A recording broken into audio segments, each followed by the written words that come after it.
जब से जमशेद ने ज़ेबा के ज़ेवरात चोरी किए हैं तब से ज़ेबा ने ठान ली है कि अब वो जमशेद के साथ नहीं रहेगी। पहले तो जमशेद बहुत अकड़ दिखाता है और कहता है कि ठीक है, अगर ज़ेबा ने वापस नहीं आना तो ना आए, मैं उसे तलाक भिजवा दूंगा। लेकिन जब वो देखता है कि ज़ेबा अब सीरियस हो चुकी है और वो बिल्कुल भी घर वापस नहीं आने वाली, तो अपने बेटे को मनाता है और कहता है कि देखो तुम्हारी माँ को इस उम्र में क्या हो गया है, वो तलाक लेना चाह रही है। ज़ेबा ये सब कुछ अपने बच्चों की खातिर बर्दाश्त कर रही थी, लेकिन जब उसने देखा है कि उसकी बेटियों की शादी में रुकावट भी जमशेद ही बन रहा है, तो अब उसने फैसला किया है कि वो अकेले जिंदगी गुजारेगी। वो अपनी बच्चियों को लेके एक अलग घर में शिफ्ट हो जाती है, जहाँ पे उसका भाई फौरन उसको वो वाला फर्नीचर भिजवा देता है जो उसके पापा ने बड़े प्यार से ज़ेबा के लिए बनवा कर रखा था। ज़ेबा और उसके बच्चे इस नए घर में आकर अब बहुत खुश हैं।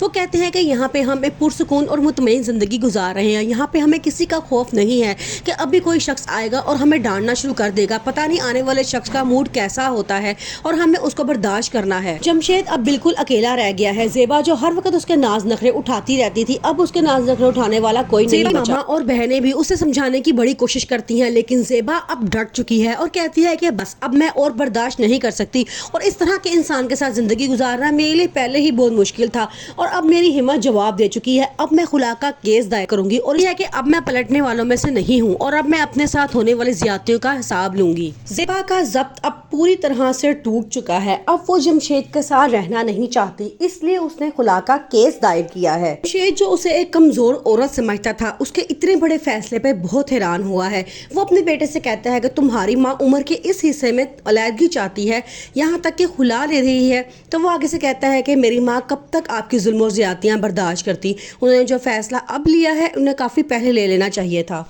ज़ेबा जो इंडिपेंडेंट और समझदार होती है, वो जमशेद के साथ अब तक सिर्फ इसलिए रह रही थी ताकि उसकी बेटियों के रिश्तों में रुकावटें ना आए।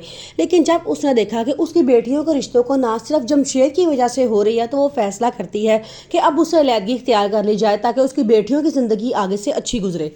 आलिया ज़ेबा को बहुत समझाने की कोशिश करती है कि आप क्या किसी खाली घर में जाकर बैठ गई हैं, आपको कम से कम मुझे बताना चाहिए था, मैं थोड़ी सी आपकी हेल्प कर देती।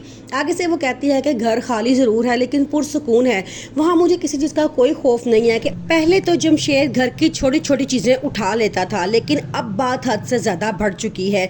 वो ज़ेवरात चोरी कर लिए गए हैं जो ज़ेबा ने बड़ी मेहनत से पैसे जोड़कर अपनी बेटियों की शादियों के लिए बनाए थे, लेकिन जमशेद ये बात मानने को तैयार नहीं है कि उसने ही ज़ेवरात चोरी किए हैं।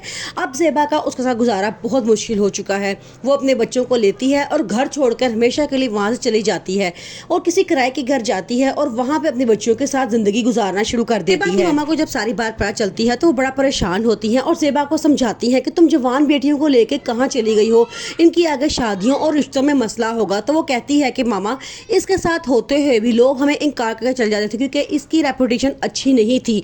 अब मेरी बेटी का रिश्ता आया था लेकिन सबने इसी वजह से इनकार कर दिया कि इसके बाप की रेपुटेशन अच्छी नहीं है, उसके साथ मुझे रहने का कोई फायदा नहीं था सिवाय इसके कि वो हर वक्त मुझे मारता और मेरी बेटियों की इंसल्ट करता था।